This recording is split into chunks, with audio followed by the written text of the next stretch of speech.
Hello friends, now we are discussing about the vascular changes in the acute inflammation. As we know, after an injury there are some protective response are shown by our body, in which the first change is the vascular changes and second is the cellular changes. Now we are discussing about the vascular changes, in which the vascular changes first change in the vasoconstriction. Vaso means blood vessel. Constriction means decrease in the diameter. That is the first vascular changes in the acute inflammation. First change in the blood vessel in the inflammation. What is the reason of the vasoconstriction? For initially prevention of the blood loss. Initially prevention of the blood loss. Second change is the vasodilation. Second vascular change is the vasodilation. Vasodilation. Vaso means blood vessel and dilation means increase in the diameter. What is the reason of the vasodilation? The inflammatory chemical mediators. Due to release of the inflammatory chemical mediators. Chemical mediators, in which the most common is the histamine. Histamine. To understand the vasodilation, this is the normal blood vessel. Normal vessel. There is no increasement in the diameter of the blood vessel. This is the normal blood flow.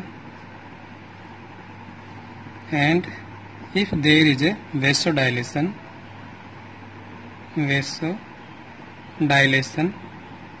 means increase the diameter of the blood vessel.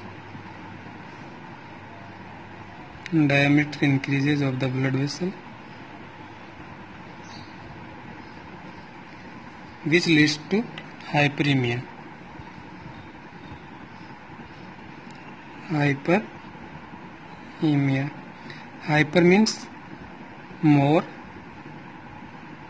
Emia means blood. Means more accumulation of the blood, which leads to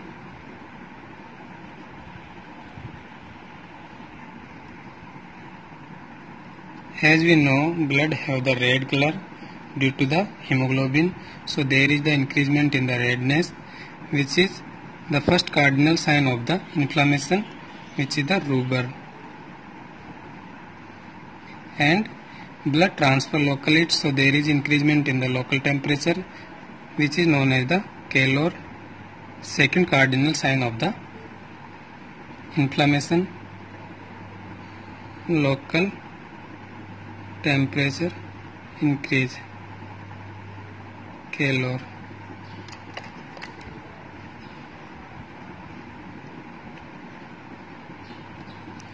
Third vascular change is the increased vascular permeability. Most common change in the vascular changes is the increased vascular permeability. Increased vascular permeability.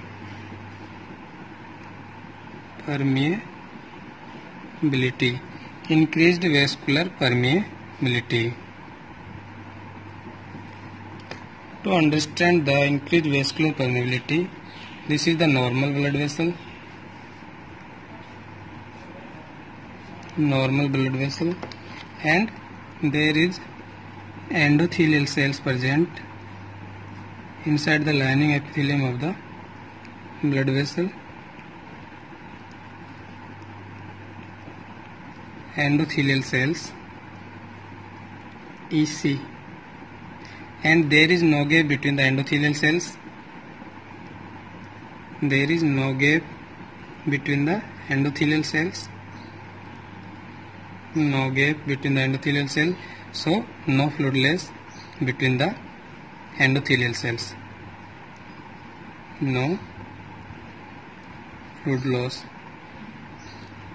If there is endothelial cell contraction, EC contraction which leads to the decrease in the size of the endothelial cells. EC size decreases. How the size of the endothelial cell decreases?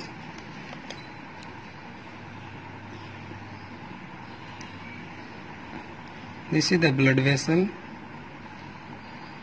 and the diameter of the blood vessel increased, and the endothelial cell contracts. Means the diameter of the endothelial cells is also decreases, which is the endothelial cell contraction. So there is a gap between the endothelial cells. Due to the endothelial cell contraction, the gap between the endothelial cells increases.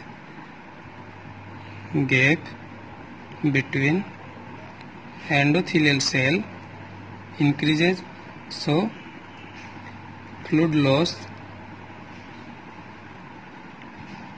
increases, which means the vascular permeability increase. Vascular permeability increase. There is endothelial cell contraction, means the size of the endothelial cell decreases, so there increase the gap between the endothelial cells, and the fluid loss between the endothelial cells occurs. This is the fluid loss from the blood vessel. And in fluid loss there are the some cells, blood cells and proteins.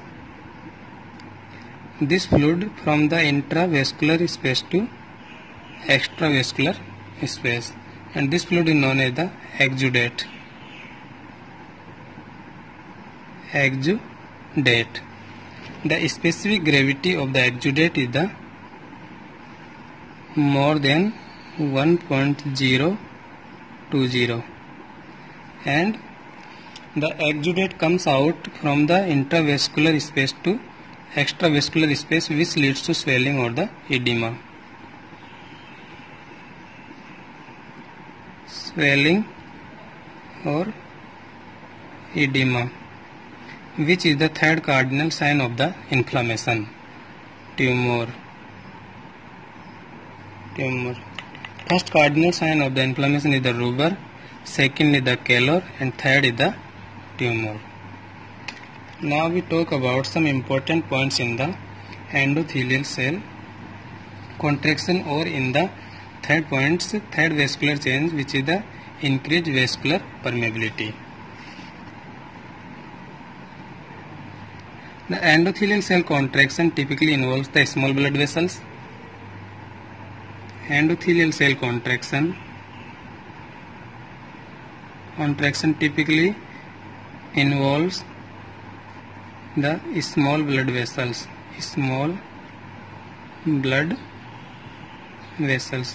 For example, the arterioles,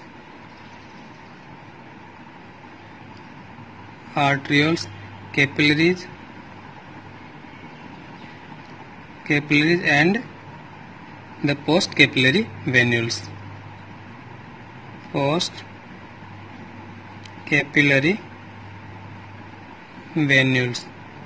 Among the three arterioles, capillary and post-capillary venules, the post-capillary venules is the most common involved blood vessel in the endothelial cell contraction.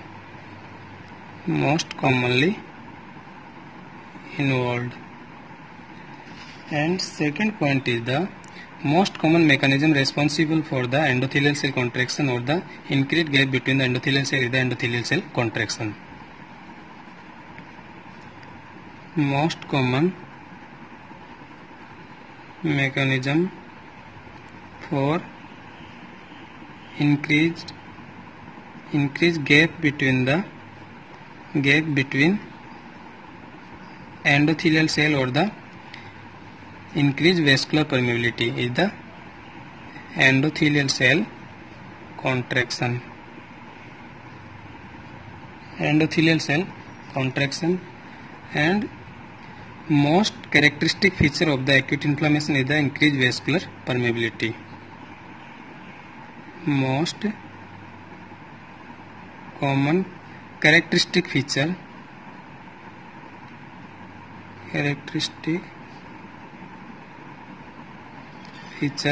of acute inflammation is the increased vascular permeability. Increased vascular permeability. The most common mechanism for increased gap between the endothelial cell is the endothelial cell contraction, and most common characteristic feature of the acute inflammation is the increased vascular permeability. And endothelial cell contraction involves mainly the small blood vessel, for example arteries, capillary and post-capillary venules, and post-capillary venules is most commonly involved among three. Now we are discussing about the fourth and the last vascular changes in the acute inflammation, which is the stasis. What does mean of the stasis? Stasis means the decreased velocity of the blood flow. Decreased velocity of the blood flow. What is the reason of the decreased velocity of the blood flow? This is the blood vessels which diameter increased diameter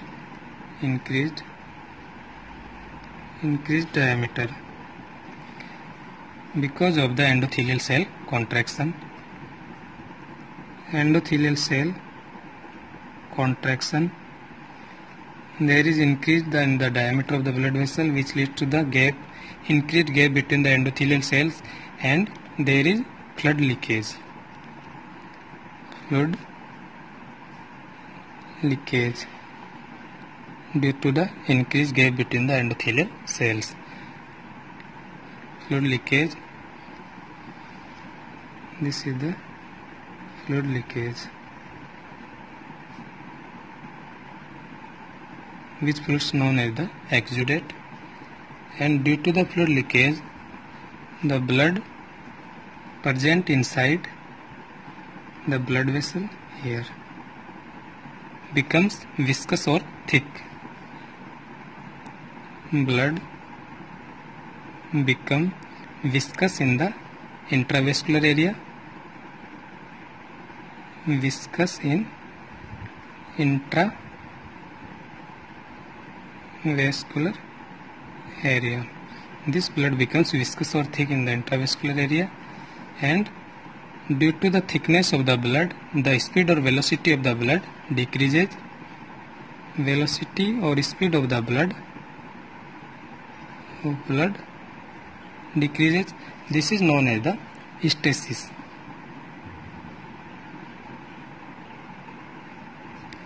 What are the result of the stasis or the decreased velocity of the blood flow?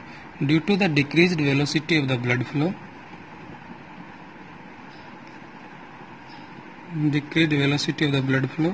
leads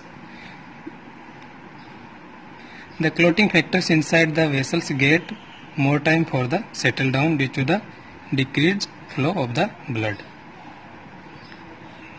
Clotting factor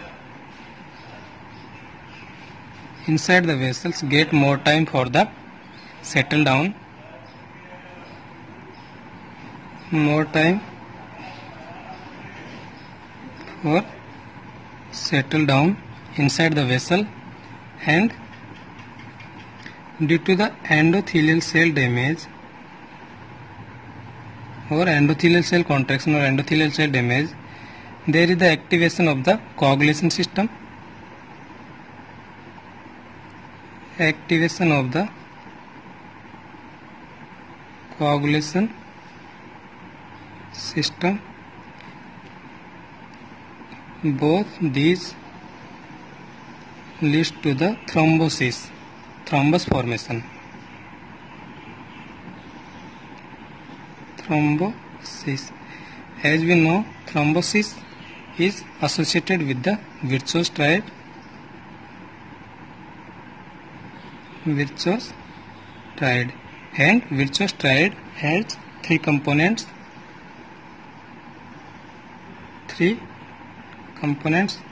What are the three components of the Virchow triad? We talk about the Virchow triad.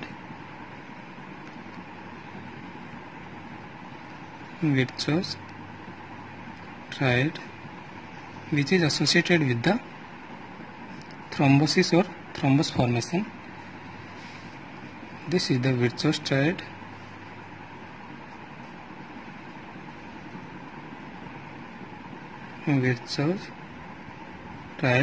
The first component of the Virchow triad is the endothelial cell injury.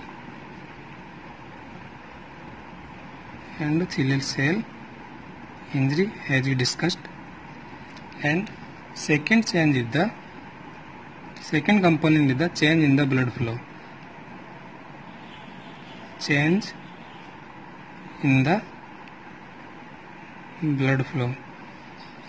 There are two factors responsible for the change in the blood flow.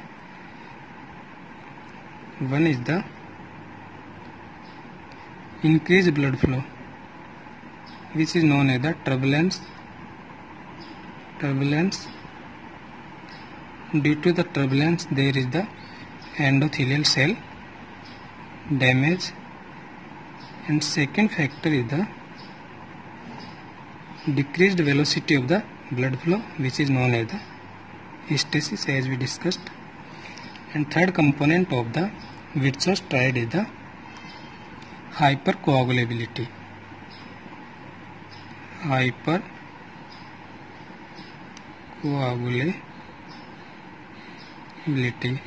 Hyper means more, and coagulability means tendency of the clot formation.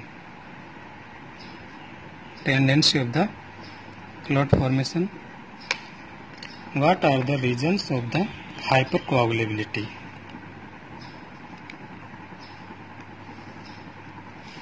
Regions of the hypercoagulability. First is the genetic conditions.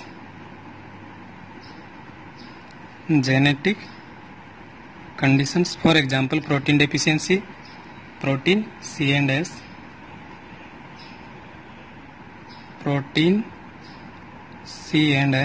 deficiency, and it is also associated with the patient with the oral contraceptive pills.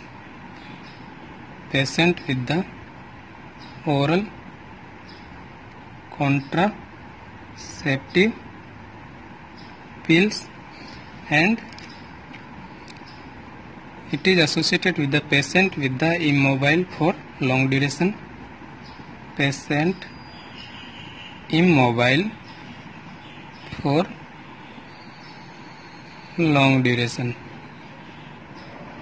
For example, patient of the myocardial infarction. Patient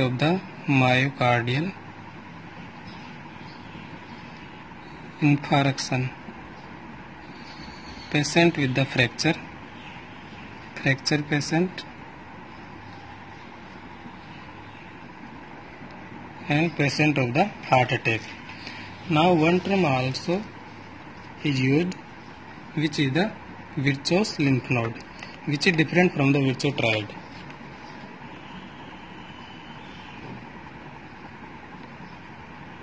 Virchow's lymph node. It is totally different from the Virchow's triad. What is the Virchow's lymph node? Virchow's lymph node, the lymph node enlargement in the light-sided supraclavicular area. Lymph node enlargement of left-sided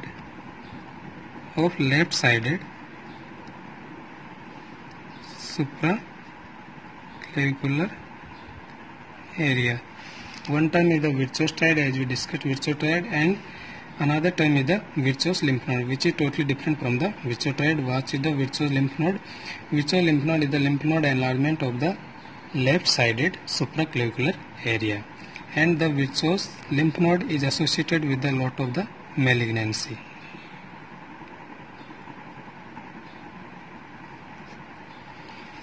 Thank you.